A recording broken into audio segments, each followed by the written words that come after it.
Welcome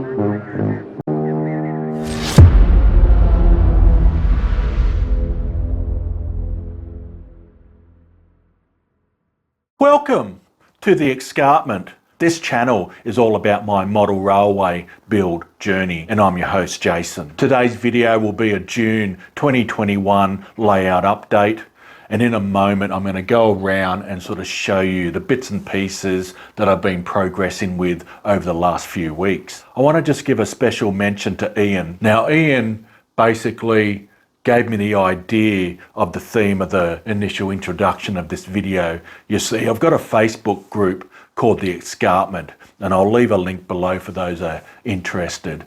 And in there a few weeks ago I was putting up some progress photos as I was sort of progressing with that backdrop, and I've got a peak up there basically around the coal loader, and Ian, I guess, threw up a picture of the Close Encounters of the Third Kind, and I've sort of looked at it and I thought, that's what it reminds me of. Anyway, thanks to Ian. And for those that want to see some behind the scenes content and you don't want to pay for it, head down to my Facebook group. Anyway, enough waffle. Let's go and have a bit of a look at what's been progressing of late. So I thought I'd just start up here on level 3 with the backdrop. Been a major achievement up here. And I thought I'd just show from the back at this point in time. So the backboard itself was made out of MDF board. It's about 3mm thick, and I use this stuff due to the fact that it's really easy to bend, and basically I will be coming back to paint the back, because obviously with MDF, while I do like using it for the fascia and that type of stuff, it's not real good with moisture, so I just want to make sure I do seal the front and the back. Now you can see there in front there's a big peak there, and I'll come back to that very shortly. But basically what I've done behind the scenes, or behind the backdrop here, I've used these blocks of wood. They are basically 30 by 30 millimeters, and once I've got them in place and where I wanted to put the backdrop, all I've done is glued and then screwed them from underneath the board and sort of let them set to dry, and then came in with the board and basically screwed it in. And certain areas you can see over there, and I've got one here as well, and obviously the big ones here, I've added some extra strength to certain areas just to make sure it was stable. But I might just show you around. You can sort of see there, it's all painted now. It sort of ends over there because obviously I'll have a tunnel portal there and all that'll be hidden, so there's no point needing to take that backdrop on the other side any further. So one of the other things I've been doing, and you would have seen in a few videos ago, where I was sort of talking about this backdrop and how I actually put it in and installed it. Well, now I'm sort of basically getting this one in place, because I said I would come back to this first helix and apply the same method. So you can sort of see there, I've just got it in place, and it's only been clamped, as you can see there. I've painted the other side so I don't have to worry about that, and right now I'm just sort of been working out where it will go, and had to do a whole lot of cutting. I sort of had to add this bit over here to the side just to fill that in, and then later on, once the scenery goes in, it's, you know, it's got stuff to attach to, etc. Now the tricky part will be this other side over here. As it comes around, it's going to be up against the helix on that side, and I might need to just configure this area a little bit better and give it the support all the way up, as well as making sure it looks seamless as it comes around. And I'll probably need to cut more of that away, so as it comes around it'll be quite a nice curve to it. Also, as part of level 3, I have all the main bus in, I have the sub bus, and all the dropper feeders now attached, and that basically does all of level 3, which is on a reverse loop. Now a couple videos ago I did have what not to do when it comes to reverse loops. This is basically part of the backdrop that I've been doing, and I guess this was the theme of this video. As you can see here, this area here is a lot taller than basically the backdrop up here on level 3. Now, the reason for that is I'm going to put some major coal bins up here, and I just wanted to make sure all the backing, when you're sort of looking up at it, was covered with sky, or at least, you know, gave me that ability. So you wouldn't be seeing parts of the roof up there when taking pictures or filming and that type of stuff. Now I'm going to put up on the screen just a couple of designs I'm currently working on. These are my coal bins that will be part of this scene. They are basically modelled down on the south coast, and they'll probably be found throughout New South Wales. Now, by no means is this complete. This is just the start. The design of this stuff is actually going to take me months and months. So basically that's just the basic outline of what it is, what it looks like, but there's a hell of a lot more detail. There's certain areas too that's going to be a bit of a challenge, not only in the design part, but also printing on my printer. So looking forward to the challenges ahead on that one. But basically there'll probably end up being 2 of those back to back on this line. Now these loaders normally do have 2 tracks side by side, but I've got a bit of a story coming up on why this one's been starting to be ripped up. You can sort of see there, they'll be complete under the loader, but you can sort of see there they've sort of been starting to be ripped up.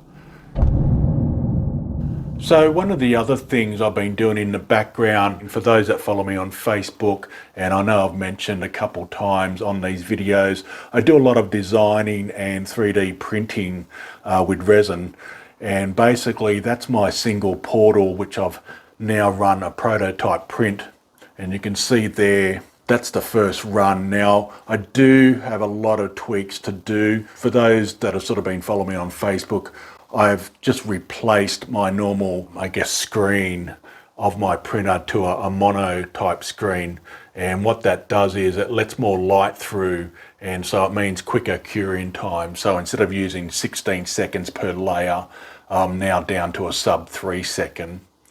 Anyway, that's the first print, and basically I do need to come back and do some more prints because I sort of screwed up with some of the supports there. You can see got too close and it printed onto the portal itself, and then under here with the supports it's not just, it's not clear, and so I really need to dial in my settings a little bit better. That's something I'll be working through over the next few weeks. I do want to get all my double and single portals done, and you can see there that was basically a prototype print as well, and same sort of thing, I need to sort of dial in some settings.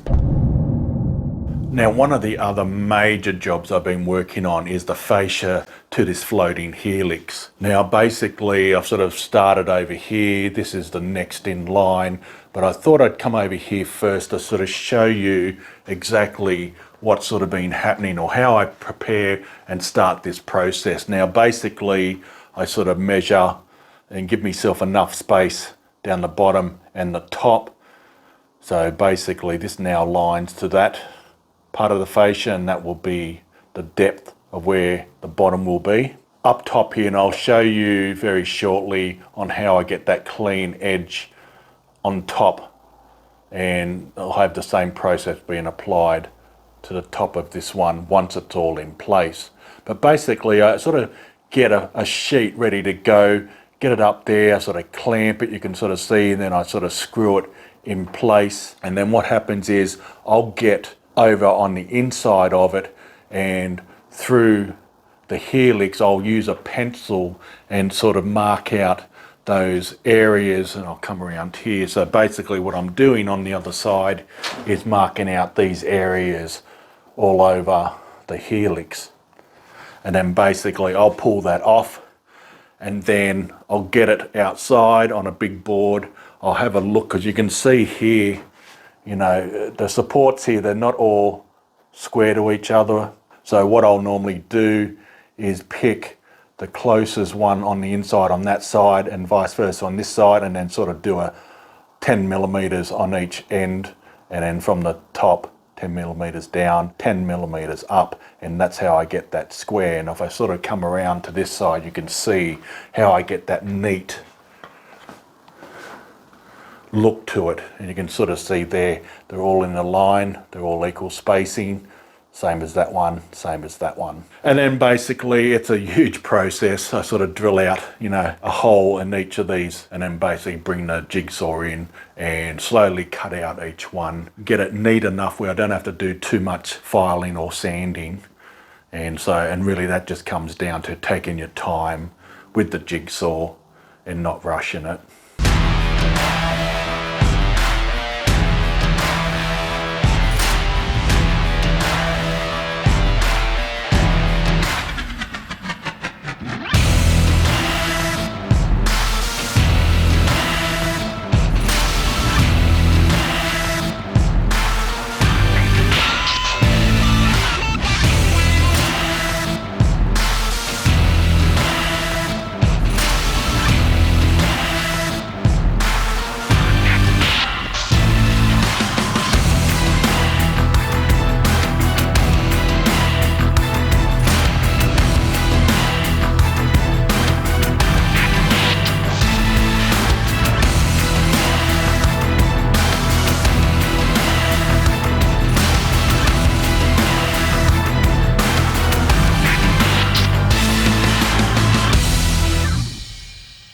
And you can see here I've just started to fill in where I've sort of screwed it in to the side.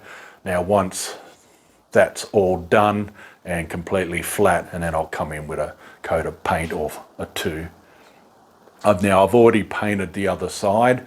I thought I'd do that up front. You can sort of see there against here, see the paint there. I've already done that side. So basically I wanted to make sure that I sealed this MDF board prior to putting it on, because there's no way putting it on and then coming back to try to paint out these areas. It'll be just a nightmare. So that's basically the fascia, and there's a lot more to do.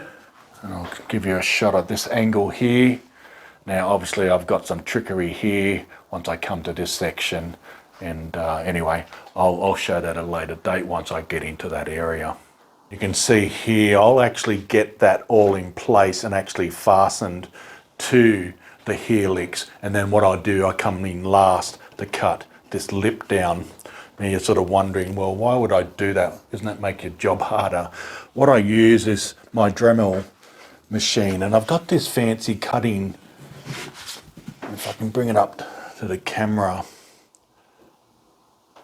And it's a bit like a drop saw when you think about it, because what I do, I place it up here like that.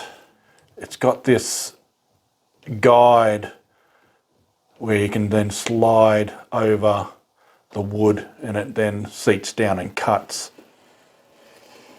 And you see it's the perfect height for my lip that I have around the layout, because the whole layout is very similar. You can see there another lip there. And everywhere I've got the fascia, I've got at least a 10 millimeter lip on this whole layout. So I've just kept that theme right across. And that's basically how I cut that top section, so it's all equal. So it's a great little handy tool. So that's the stuff I've been progressing with over the last few weeks. As in the last video where you saw that coal climb up to the coal loader. So basically, all that section up there got to a point where it's pretty much complete as far as the main infrastructure goes, as well as moving forward with the fascia on the helix, the backdrop on this other helix, and obviously there'll be more fascia to this first bottom helix as well. As far as progress goes over the next few weeks, I really would like to finish off the floating helix fascia. Behind me you can see I really need to finish off my storage cabinet. As mentioned in my previous video, again, I've still got to get to the LEDs. And one of the other items I've been talking about for weeks now is basically my control panels. But anyway, we'll see what happens. And until next time, bye for now.